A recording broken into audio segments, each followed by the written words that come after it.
Bonjour, ici Herman Charret. Bienvenue à une autre émission à votre service. Cette semaine, nous recevons une personne, mais pas n'importe qui. Il s'agit de Charles Miller, je dirais le grand Manitou de tout ce qui s'appelle communication et visibilité, autour, bien sûr, de l'événement annuel Le Festif et également l'événement qui s'appelle le Cabaret Festif de la Relève. Alors, bonne émission.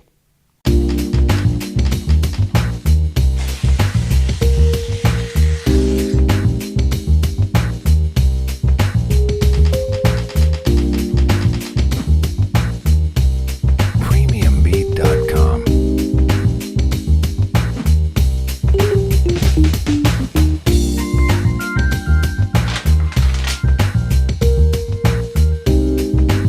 Premiumbeat.com.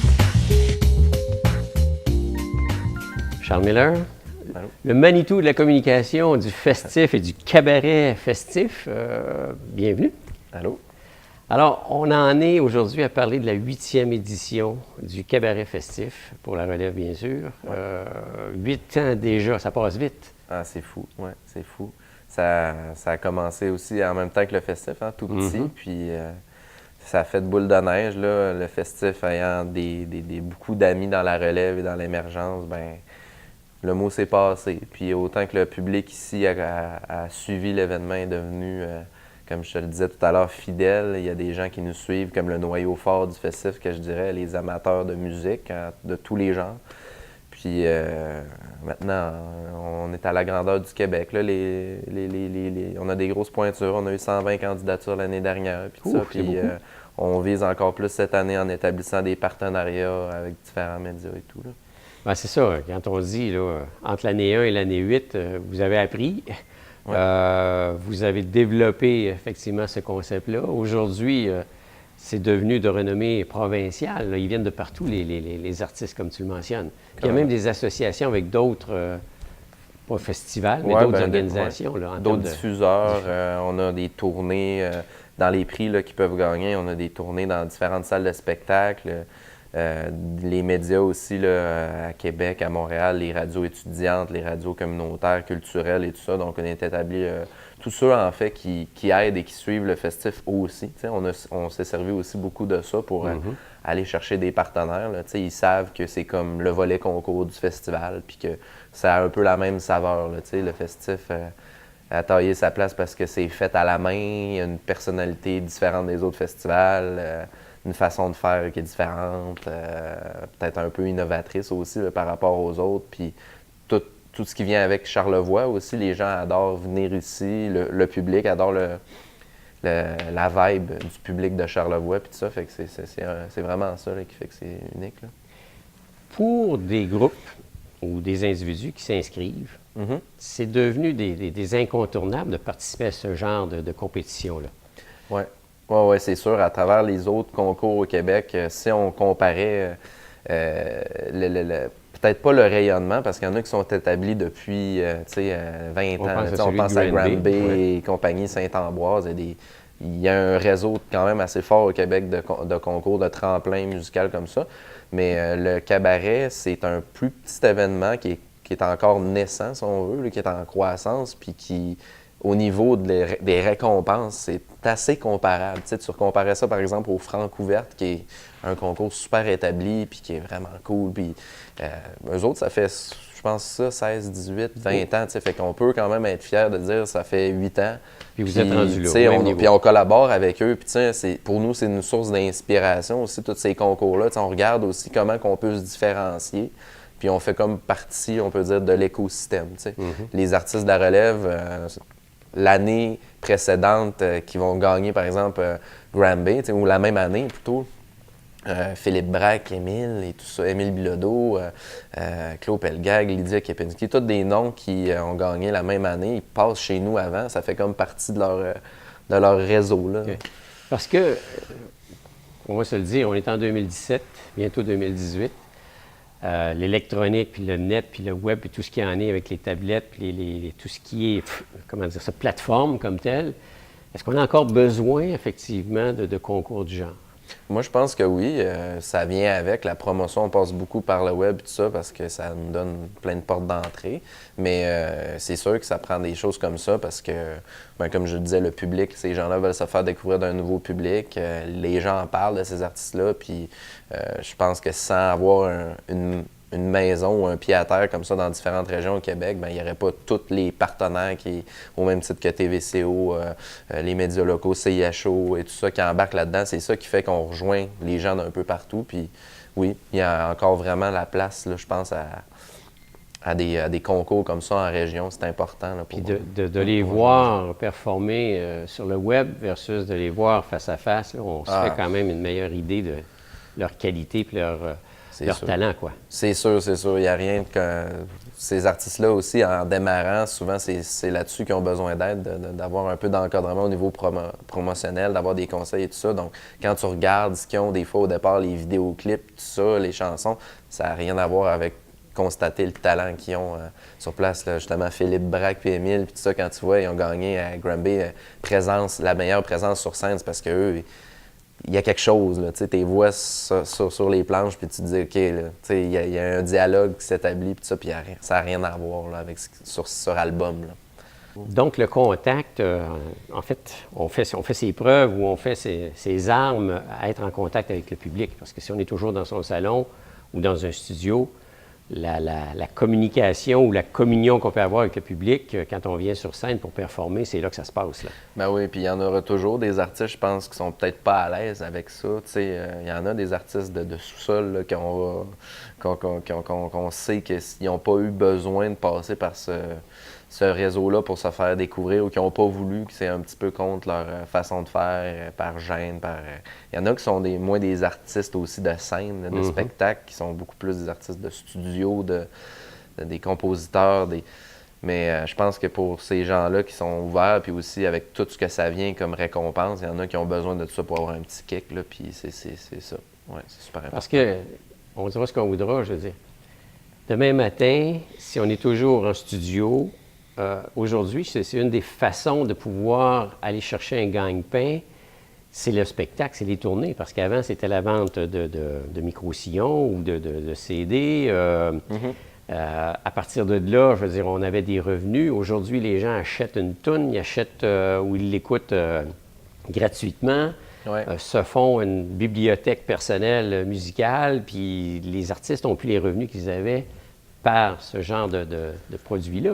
Oui, c'est très, très différent d'avant, semblerait-il. Là. Il en parlait récemment à Radio-Canada comme quoi. Là, il sortait des statistiques puis il disait les ventes d'albums physiques, là, c'est sûr. C'est plus un revenu pour un artiste. Mais les Québécois restent quand même, comparativement à plein d'autres, des gros consommateurs de musique. Puis à cette heure, ça migre beaucoup plus vers le web, vers les Spotify, des plateformes comme ça d'achat, là, où est-ce qu'il y a des redistributions des droits puis de l'argent là, aux artistes, mais des fois peut-être un petit peu moins favorable qu'avant. C'est minime, c'est très minime ce qu'ils peuvent retirer de ça. Donc au moins la tournée, c'est des spectacles, il y a X personnes qui viennent, ils ont un cachet garanti là-dessus. C'est sûr qu'il faut qu'ils soient sur la route, il faut qu'ils fassent pas mal de spectacles pour en vivre. Là. Puis les gens seraient surpris de voir que beaucoup d'artistes qui passent à la radio, puis qui font des vidéoclips qu'on voit à la télé, puis on aurait l'impression que des artistes québécois établis, puis tout ça, puis il y en a beaucoup qui ont des sidelines, puis qui ont une deuxième vie, puis que c'est continu.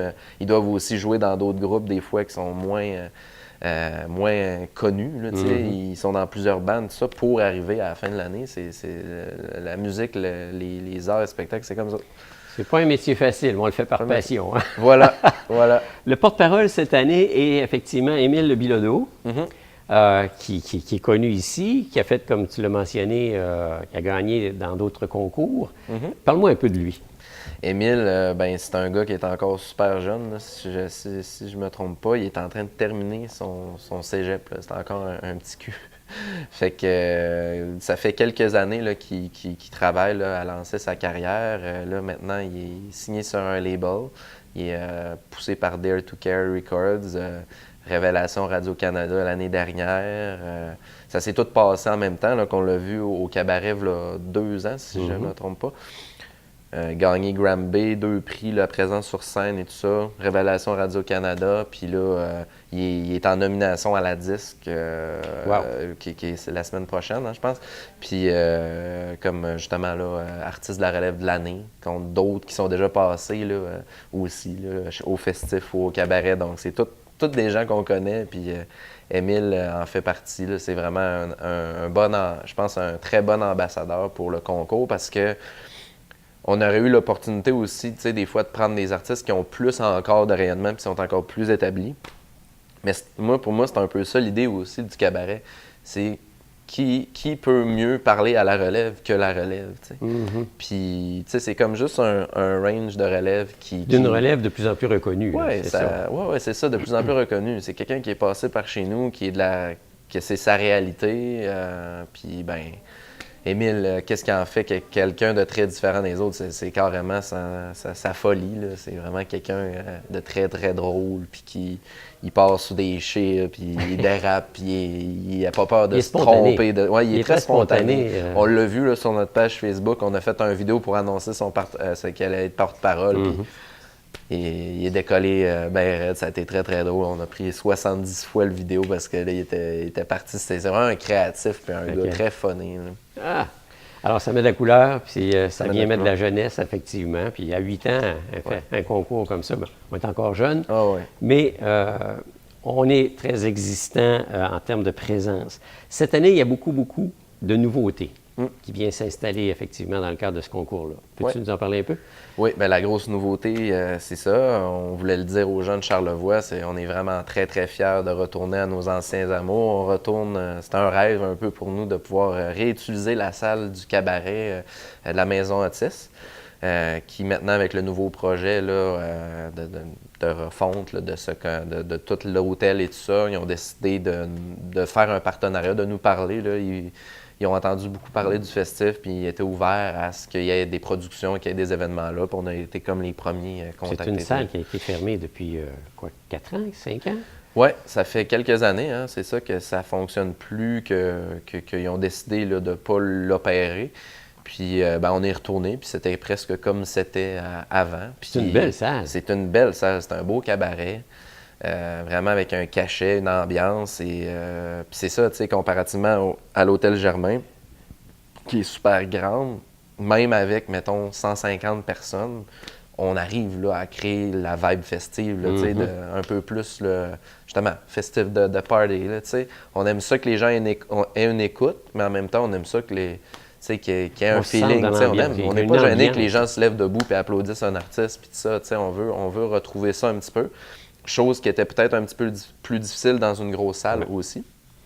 Fait qu'on a décidé de garder la grande finale à cet endroit-là, mais de faire nos qualifications au cabaret là, de la Maison Otis. Puis il va y avoir aussi probablement des améliorations locatives là, qui vont être faites là, pour mettre la salle up-to-date. Là. OK. Ouais. Donc, ça s'annonce très bien côté qualité sonore, côté ambiance et tout ce qu'il y en a. Oui. Donc, au cabaret, effectivement, de la Maison Otis, dans les circonstances, il va y avoir 3 dates où ça va être des éliminations. Oui, comme chaque année, là, les qualifications, ça commence la première soirée le 27 janvier. Après ça, il y a 2 soirées en février. Le 10, le 27, si je me souviens bien. Puis la grande finale est à la fin, là, au mois de mars, le 31 mars, à l'Hôtel Germain. Entre-temps, là, il y a quelques périodes charnières là, au concours, comme chaque année. À la mi-décembre, vous allez apprendre là, les artistes sélectionnés. On en choisit 12. C'est ça, 12 artistes au total. 12 donc, artistes. tous les soirs, c'est 4 artistes qui passent par soir. 4 artistes qui sont en concours. On est présentement dans cette période de recrutement-là. Ça commence là, très bientôt, la semaine prochaine. C'est du 1er au 22 novembre. Là, donc, qu'on invite là, les groupes à nous envoyer... tous leurs documents, leurs vidéos, tout ça là, sur notre site web. Là, on a toute une plateforme là, pour déposer le dossier puis avec les règlements et toutes les informations. 1er au 22 novembre. Ensuite de ça, il y a un comité de sélection qui va être pas nécessairement le jury, c'est un comité de sélection qui a été créé par Anne-Marie, qui est coordonnatrice du concours, des gens de différents secteurs du milieu de la musique qui vont sélectionner là, parmi les candidatures qu'on va recevoir. On en a eu 120 l'année dernière. 120, puis on en garde 12. 12. Fait que, puis il y a toujours d'excellents bands là-dedans. Ce qu'on garde en tête, c'est qu'on aime toujours aussi des bands avec une teneur festive, là, qui fit aussi là, avec le festival et tout ça. Mais vraiment, il y a de toutes sortes de choses.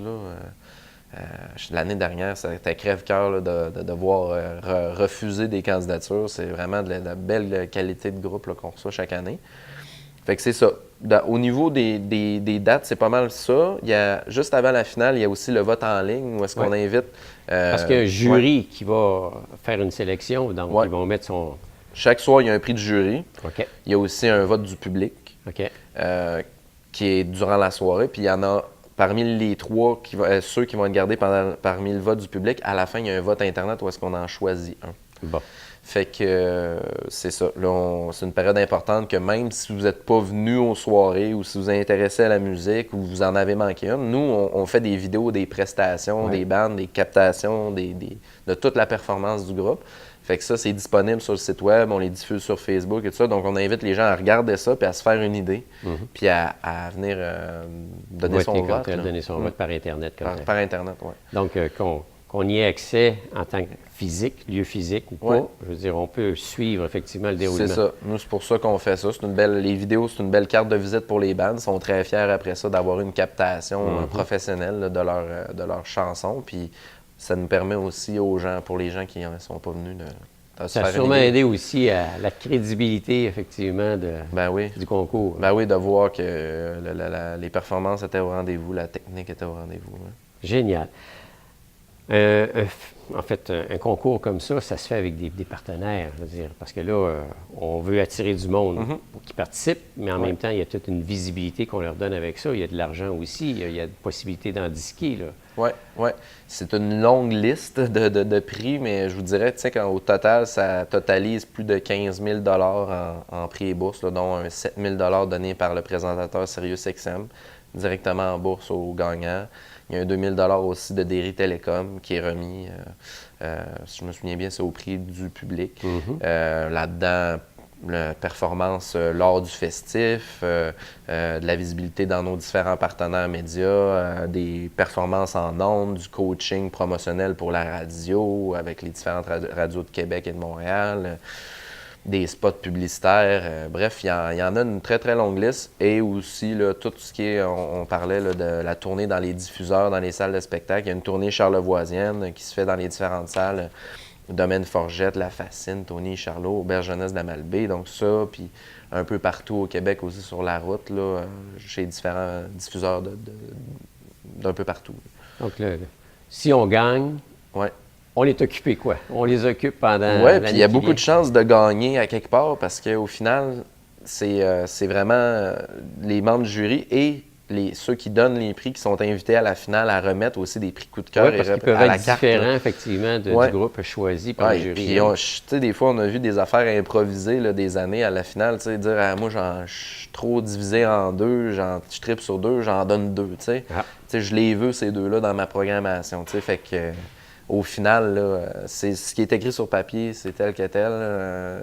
Les gens les bandes sont toujours très, très gâtés. Là. Ah ben, en tout cas, ça s'annonce bien. Oui. Festif, juste une petite parenthèse comme ça. Avec tout ce qui se passe à l'école, l'an dernier, c'était incertain. On va-tu pouvoir le faire, effectivement, dans la cour de l'école Thomas Tremblay, mais est-ce que cette année, on est encore là ou on est ailleurs? Bien, il semblerait qu'on soit encore là. On a eu des discussions pas mal avec la gang du Musée d'art contemporain qui ont acquéri le bâtiment. C'est fait? Je pense que c'est pas mal conclu. Là. Ils attendent peut-être le mot du ministre ou quelque chose comme ça, là, mais c'est des détails. Des technicalités. Des technicalités. Mais super collaboration avec la gang du musée comme toujours. Ils sont super ouverts et tout ça. Donc, la cour va demeurer théoriquement pour plusieurs années. C'est quand même un emplacement central, choyé, avec toutes les organisations qui sont autour. Je pense que c'est gagnant. C'est un lieu gagnant. Tu sais, l'année dernière, on a affiché des soldats et tout ça. C'était une grosse fierté et tout ça. Mais au final, je pense que c'est un lieu tellement important pour nous qu'on désire le conserver. C'est pas parce qu'on a rempli qu'on va vouloir aller chercher plus gros nécessairement. On va juste chercher à optimiser l'expérience de tout le monde. C'est pas votre, comment on dit ça, vous voulez pas devenir le plus gros, vous devenez le plus beau. C'est ça qu'on dit, tu sais, je pense, c'est pas nécessairement en ayant un méga festival. Déjà, Charlevoix, Baie-Saint-Paul en bénéficie beaucoup, puis c'est assez plein dans le coin là, pendant l'été. Ce qu'on cherche, c'est aller chercher des festivaliers de qualité, puis une belle expérience pour tout le monde. Là. Puis de plus en plus, il y a j'appelle ça des porte-paroles qui sont des naturels. Je pense à Philippe Fignoux. Ouais. Il est venu aussi, celle qui anime l'échangiste. Pénélope. Qui est Secouin, maintenant sa copine. Qui est maintenant sa copine. Donc, elle a découvert, elle aussi, un peu ce qui se passe là. Donc, le mot se c'est passe. des porte-paroles dans les milieux urbains. Oui. À partir de là, ça dit, hey, il se passe quelque chose. Là. Oui, puis eux autres, on les a pas payés pour ça. C'est ça, tu sais. Ils nous ont découvert. Tu sais. Nous, on est allés cogner à leur porte pour se présenter. Tu sais. Puis vraiment, ils ont découvert l'événement. Tu sais, ils ont compris qu'il y avait vraiment quelque chose qui se passait. Puis c'est le fun. C'est vraiment très cool de voir que le mot se passe autant à travers les artistes que les médias comme ça. Il y a beaucoup de gens qui s'approprient le festif puis qui en font là, comme leur incontournable de l'été. Le monde, c'est ça qu'on disait avec Clément, on regardait les dates d'hébergement. On est en contact avec les propriétaires des différentes auberges et tout ça, puis ils disent, ben regarde, le monde quitte le festif, puis ils réservent pour l'année d'après. Bon. Ils veulent revenir, tu sais, puis ils s'en font une date importante. Là. Ah ben, c'est devenu un incontournable. Un incontournable. Provincial. Oui. C'est super. L'équipe est pas mal toujours la même? Oui. Autant le cabaret que le festif? Oui, c'est ça. Moi, Clément, Marie, là, on travaille pas mal à l'année là-dessus. Puis, on a plein de collaborateurs. On a Émilie, notre directrice technique, qui est là aussi, qui a beaucoup de préparation à faire. De plus en plus de collaborateurs à tous les niveaux, autant en communication qu'en événementiel et tout ça. Des bénévoles fidèles et des piliers qui nous aident chaque année là, énormément. Là, on compte beaucoup sur l'aide de la communauté et tout ça. Puis c'est impressionnant de voir à quel point les gens mettent la main à la pâte là, pour le projet. Je sais que l'an dernier, il y avait eu, pas l'an dernier, mais l'année précédente, il y avait eu des problèmes de circulation. Ça avait créé un peu de bisbille. Cette année, ça a bien été? Ça a vraiment bien été. Ça a vraiment très, très bien été.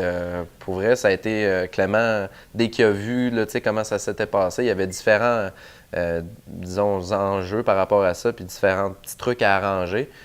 C'était difficile à anticiper là, tout ça, là, ce gros succès-là rapidement. Là, fait que ça a été sa priorité l'année dernière, la logistique, là, il en a travaillé.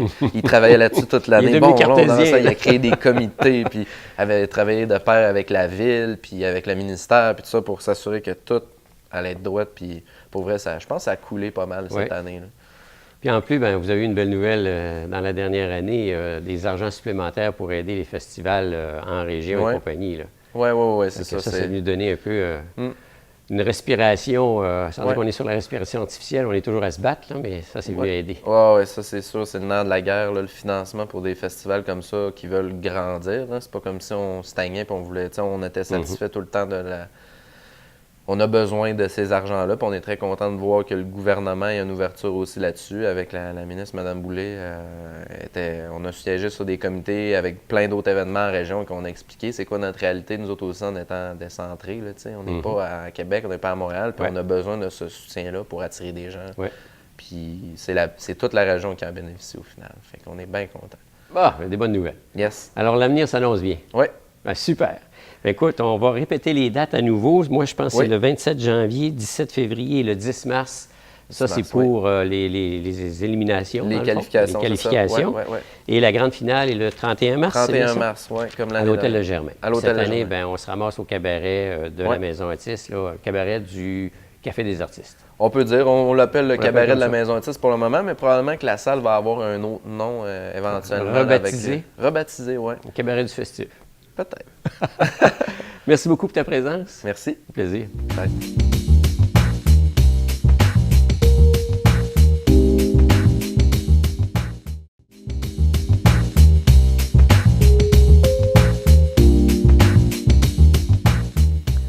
Alors voilà, une autre émission à votre service qui s'achève. Merci à notre invité. Je suis dans les merci, donc merci à la Bibliothèque René Richard qui nous accueille de semaine en semaine pour l'enregistrement de cette émission. Merci également à Normand Gauthier à la technique et à la production. Moi, je vous lance une invitation. Si vous voulez qu'on vienne parler de votre événement ou d'un sujet en particulier, contactez-nous à TVCO au numéro 88 435 51 34. Alors, je vous donne rendez-vous la semaine prochaine, comme on dit, même heure, même poste. D'ici là, gardez le sourire et à très bientôt. Au revoir.